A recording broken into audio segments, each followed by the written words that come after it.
Good morning, Walt.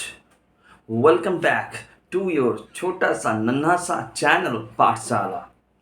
तो आज हम लोग जो क्लास के बारे में जो क्लास का चैप्टर जो है जिसके बारे में हम लोग बोलना चाहते हैं वो क्लास 11। जो क्लास 11 का चैप्टर है उसको आज हम लोग लेंगे। अभी इसके आगे थोड़ा सा गेस करो कि कौन सा चैप्टर पढ़ाने वाले हैं। ये एगो क्या है? ये एगो बॉल है, दिखाई दे रहा है ना? इसको ऐसे थ्रो किए तो वहां पर ऐसे अगर फेंकेंगे तो ये कैसे जाएगा? ये सीधा जाएगा, ठीक ना? ये सीधा जा रहा है, दिखाई पड़ रहा ना? ये सीधा जा रहा है ऐसे करके। हाँ, अगर इसको थोड़ा सा घुमाया जाए तो ये कैसे जाएगा? घूमते घूमते जाएगा। हाँ, तो दोनों मिक्सड अप हो रहा है। तो आज जो हम लोग पढ़ने वाले हैं कि सिस्टम ऑफ पार्टिकल्स और rotational motion. System of particles जो है, पकड़ लो कोई ऑब्जेक्ट है। ये पेन जो है ये ऑब्जेक्ट है। ये ऑब्जेक्ट जो है इसके अंदर क्या है? यहां पर एगो पॉइंट, यहां पर एगो पॉइंट, यहां पर एगो पॉइंट, यहां पर एगो पॉइंट। ये सब पॉइंट से ये ऑब्जेक्ट बना हुआ है। तो वी कैन से दैट कि ये सारा जो पॉइंट्स है they are called the system of particles. ये सिस्टम ऑफ पार्टिकल्स जो है इसके अंदर में क्या है? इंटरेक्शन होता है। इंटरेक्शन माना that is the mutually action and reactional force, ठीक ना? तो ये जो पार्टिकल्स है ये आपस में एक दूसरे के साथ जुड़े हुए हैं। तो जुड़े हुए हैं due to their attractive force.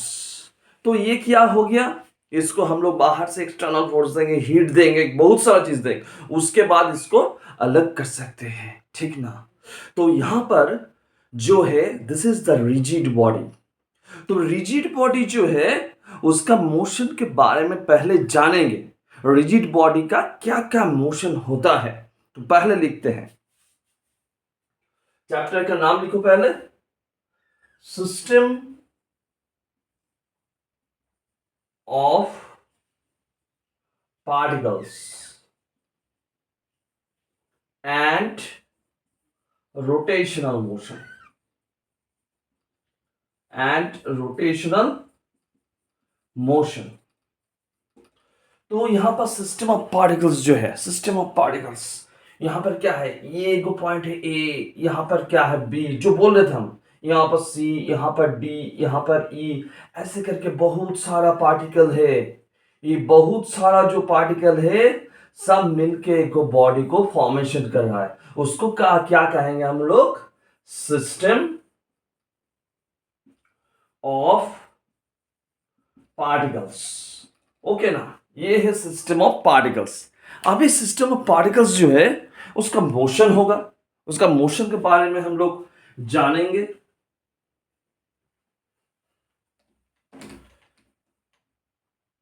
Motion जो है, मोशन जो है उसको तीनों भाग में बटेंगे हम लोग। नंबर वन जो होगा दैट इज द ट्रांसलेशनल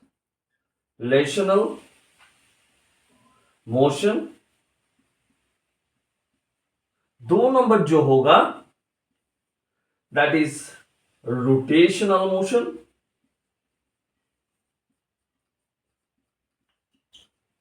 और तीन नंबर जो होगा ये क्या लेंगे? Purely, purely rotational motion. और तीन नंबर जो जानेंगे combination of, combination of translational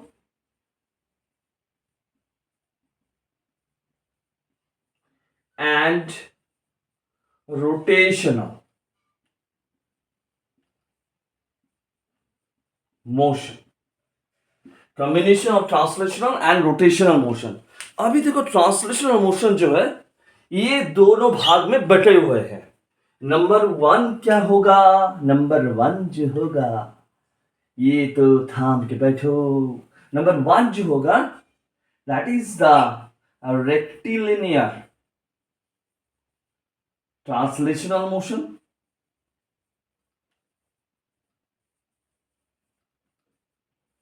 rectilinear translational motion, और 2 नंबर जो होगा दैट इज द कर्वीलिनियर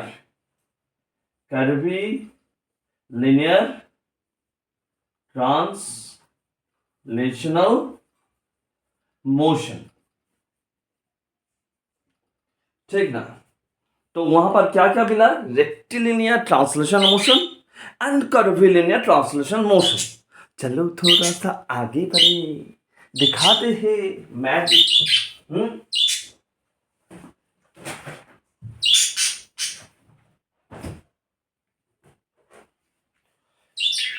ये है तुम्हारा रिजिड बॉडी, ये है तुम्हारा प्लेन। ठीक ना? तो ये जो है ये क्या कर रहा है, दिखा पड़ रहा ना, ये ऐसे स्ट्रेट जा रहा है, हाँ स्लाइड हो रहा है। तो अगर स्लाइड होगा तो there should not be the rotational motion. तो स्ट्रेट लाइन पे जा रहा है, अगर ये स्ट्रेट लाइन पे जा रहा है या फिर इसका स्लाइडिंग ऐसे हुआ, हीरो धूम धूम थ्री ऐसे ऐसे हुआ, ठीक ना? तो उसको क्या कहेंगे हम लोग कहेंगे उसको ट्रांसलेशनल मोशन। और ट्रांसलेशनल मोशन जो है दोनों पार्ट में बटे हुए हैं। नंबर 1 जो है ये अगर स्ट्रेट लाइन में गया तो that is called the rectilinear motion. अगर ये घूम घूम के गया तो उसको क्या कहेंगे हम लोग कहेंगे उसको कर्वीलिनियर, क्योंकि कर्व पथ जो है उसको फॉलो कर रहा है। समझ में आया ना? ये देखो समझ में आ गया ट्रांसलेशनल मोशन। नेक्स्ट जो पढ़ेंगे हम लोग नेक्स्ट है रोटेशनल मोशन। ये विष्णु का चक्र है, दिखाई दे रहा है ना? हाँ, विष्णु का चक्र है। यहां पर देखो ये क्या है, एक मार्कर ले लेते हैं। ये क्या है? This is the axis of rotation. Axis of rotation जो है, यहां से देखो, एक्सिस ऑफ रोटेशन जो है यहां से ए पॉइंट का डिस्टेंस आर है, बी पॉइंट का डिस्टेंस आर है, सी पॉइंट का एंड डी पॉइंट का उसका डिस्टेंस क्या है? सेम है। तो ये एक्सिस ऑफ रोटेशन ऐसे घूम रहा है, ऐसे या फिर ऐसे, ठीक ना? एंटी क्लॉकवाइज और क्लॉकवाइज। तो यहां पर जो है ना सिर्फ दिखाई पड़ रहा कि ये घूम रहा है, दैट इज द रोटेट कर रहा है about a fixed axis. This kind of the motion is called the purely rotational motion. दिखाई पड़ रहा ना? देखो देख लो इसको अच्छे से। ये एक्सिस है, ये ए पॉइंट, ये बी पॉइंट, ये सी पॉइंट और ये डी पॉइंट। चारों जो है एक्सिस ऑफ रोटेशन से डिस्टेंस क्या है? डिस्टेंस सेम है, आर आर आर आर। और क्या? ठीक ना? रोटेशनल से प्योरली रोटेशनल। अभी चलो, अभी हम लोग चलते हैं दोनों का कॉम्बिनेशन में। ये देखो पाठशाला का गाड़ी आ गया, दिखा पड़ रहा ना पाठशाला का गाड़ी? हाँ, देखो यहां पर दोनों मोशन होगा, ठीक से देखना, दिल दाम के बैठना, थाम के बैठना। देखो ये ऐसे चल रहा है, तो ऐसे का चल रहा है ऐसे। रुको 1 मिनट, स्लिप कर रहा है यार, स्लाइडिंग हो रहा है। स्लाइडिंग नहीं चाहिए, हम लोग हाथ में दिखा देते क्या है। ये हाथ है, ठीक ना? ये क्या है? तो यहां पर ए पॉइंट और यहां पर बी पॉइंट, ठीक ना? यहां पर क्या लिखा हुआ है? पाठशाला। तो ये जो बढ़ रहा है ऐसे करके, ए पॉइंट और बी पॉइंट जो है ये क्या कर रहा है? ये रोटेट हो रहा है। लेकिन पाठशाला का पी सीधा जा रहा है, ए सीधा, टी सीधा, सब सीधा है। तो उसका मोशन जो है, उसका पाठशाला का जो मोशन है, the P A T H जो भी है उसका क्या है? एक स्ट्रेट लाइन में मूव कर रहा है, they are parallel to each other. This kind of motion called the rectilinear motion. लेकिन यहां पर देखो, यहां पर क्या हो रहा है? यहां पर देखो ए डस्ट और बी क्या हो रहा है? ए डस्ट एंड बी ऐसे करके एक्सिस, एक्सिस कहां है? ये देखो ये एक्सिस दिखा पड़ रहा है ना? एक्सिस, एक्सिस के थ्रू में रोटेट कर रहा है और पाठशाला का रेक्टिलिनियर मोशन हो रहा है। तो यहां पर क्या बोलेंगे इसको? Combination of rotational and translational motion. समझ में आया ना? अभी चलो,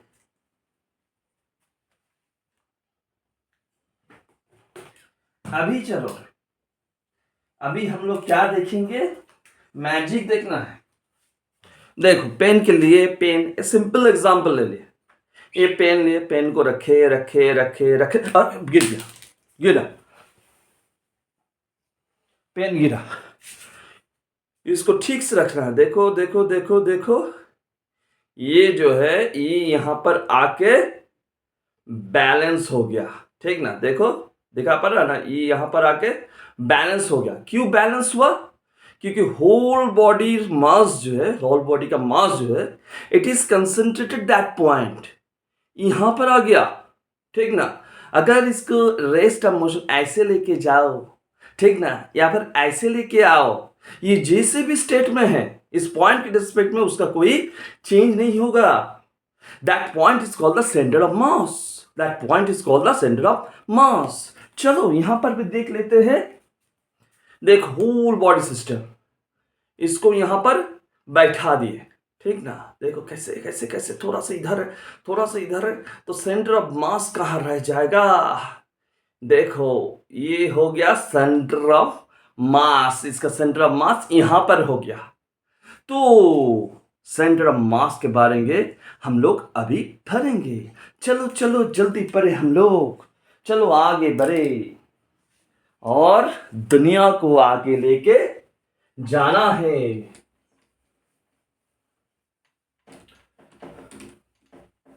तो सेंटर ऑफ मास के बारे में हम लोग पढ़ेंगे।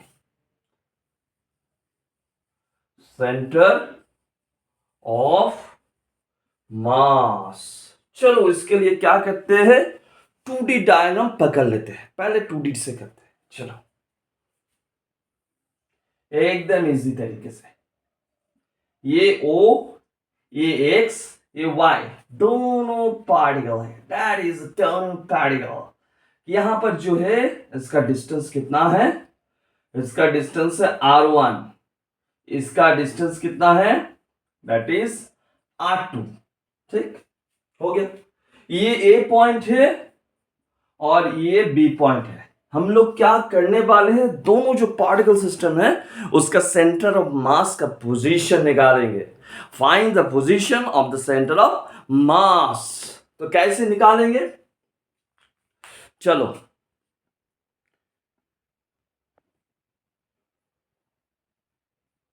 कैसे निकालेंगे, बाहर से एक फोर्स पकड़ लेते हैं, ये F1 है, यहां से एक फोर्स दैट इज F2 है, दोनों पार्टिकल, इसके ऊपर इसके चलते जो फोर्स है F(1,2), और इसके ऊपर इसके चलते जो फोर्स है F(2,1).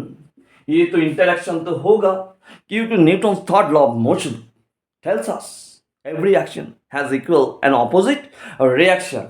तो इसको हम लोग जोड़ देते हैं, हम लोग जोड़ दिए, ठीक ना। अभी देखो ये फर्स्ट वाला जो है इस केस को कंसिडर करते हैं, for the particle A, for the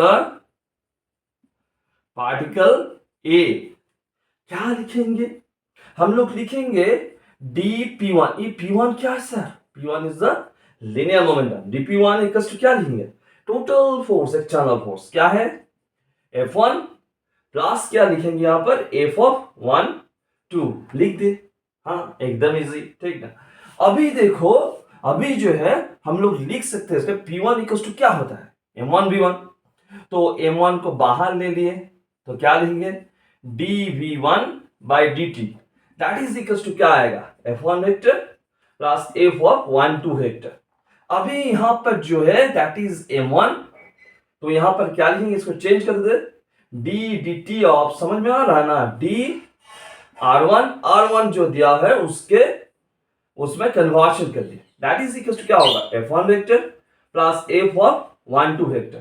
तो यहां पर क्या लिखेंगे M1 लिख देते हैं, और d2 R1 वेक्टर बाय क्या लिखेंगे dt square, that is equal to F1 vector plus F(1,2) vector. हम लोग समझ गए सर, हाँ समझ गए, ठीक ना। अभी चलो B जो पार्टिकल है, फॉर द B पार्टिकल,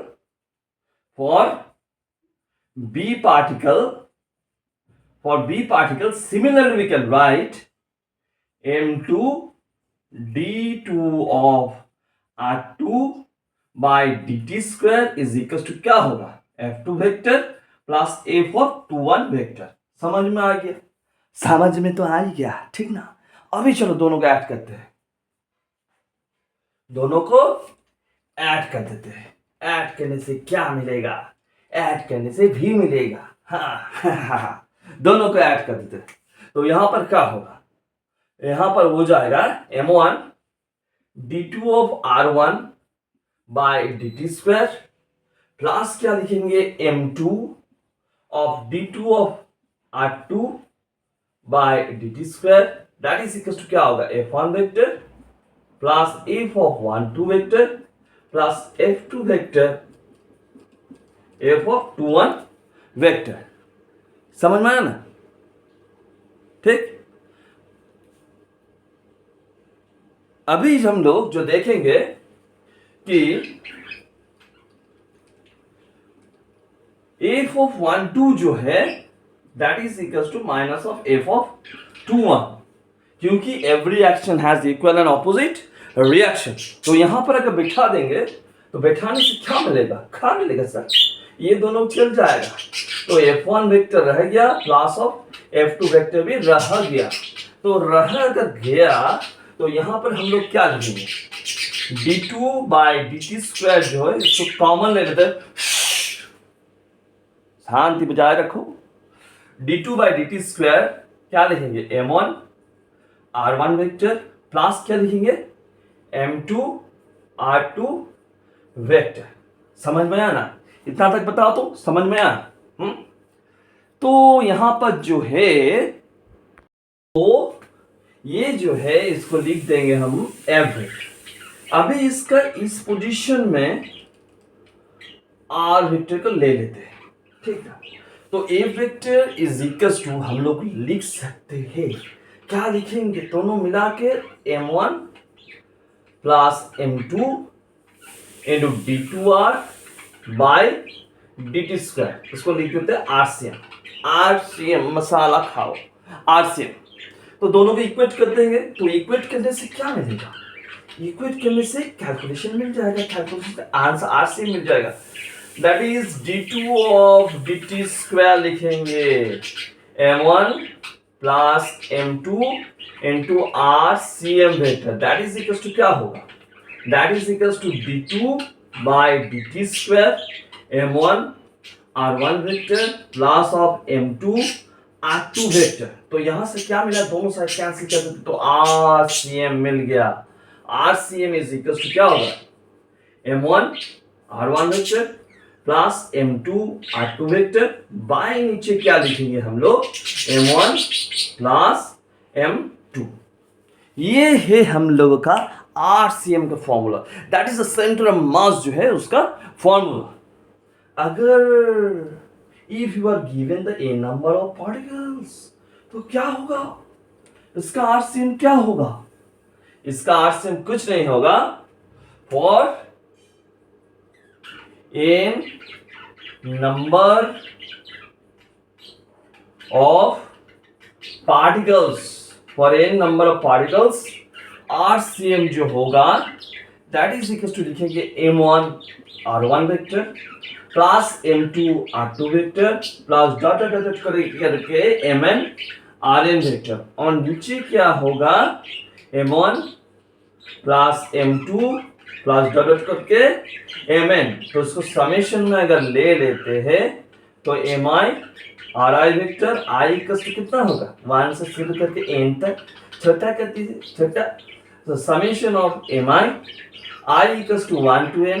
इसको जो लिखेंगे ना, ये जो है ना ये वाला पार्ट, ये summation of i equals to 1 to n mi ri vector, और नीचे कैपिटल m लिख देंगे। क्यों बोलो तो, हाँ क्यों लिखेंगे उसको, ये जो टोटल बॉडी है, टोटल बॉडी का मास जो है, जो पार्टिकल्स है, टोटल सम अप जो होगा दैट इज कैपिटल M होगा, और कुछ नहीं होगा, ठीक ना। तो आगे बढ़ते हैं। अगर कोई बोले, अगर कोयल बोले कि एक्सियम क्या होगा, कुछ भी नहीं, सीधा यहां से एक्सियम मतलब the position of the centre of mass on the X axis. क्या लिखेंगे? एक्सियम को लिखेंगे summation M I X I equals to 1 to n और टोटल मास m। हाँ इजी सर। अगर YCM लिख दिए तो YCM को क्या लिखेंगे I equals to 1 to n mi yi by कैप्सन। और ZCM अगर लिखेंगे that is equals to I equals to 1 to n तो mi zi बाई नीचे क्या लिखेंगे m। अगर तुमको कंटिन्यूअस बॉडी सिस्टम दे दिया तो उसके लिए तुम क्या करोगे?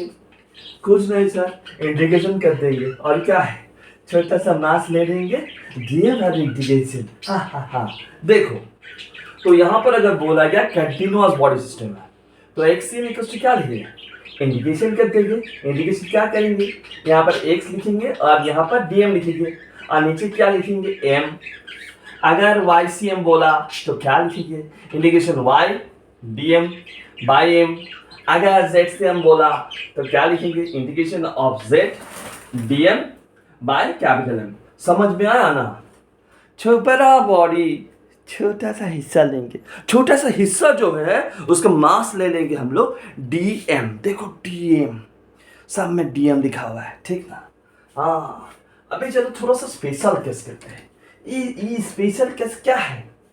देखो अगर दोनों पार्टिकल ले लिए, दोनों का मास ही सेम है तो सेंटर ऑफ पोजीशन जो है उसका वैल्यू कैसे निकालेंगे? RCM जो होगा दैट इज इक्वल टू क्या होगा? m R1 प्लस क्या लिखेंगे m R2 और नीचे क्या लिखेंगे m plus m that is equal to क्या हो जाएगा? R1 plus of R2 vector by 2। इसका मतलब क्या हुआ? इसका मेन पोजीशन आ गया। इसका अगर दोनों पार्टिकल का मास सेम हुआ तो सेंटर ऑफ मास जो है उसका पोजीशन क्या होगा? Main position. समझ में आया ना इतना तक? ये थोड़ा सा चैप्टर डिफिकल्ट है, आहिस्ता आहिस्ता पढ़ो, ध्यान से पढ़ो।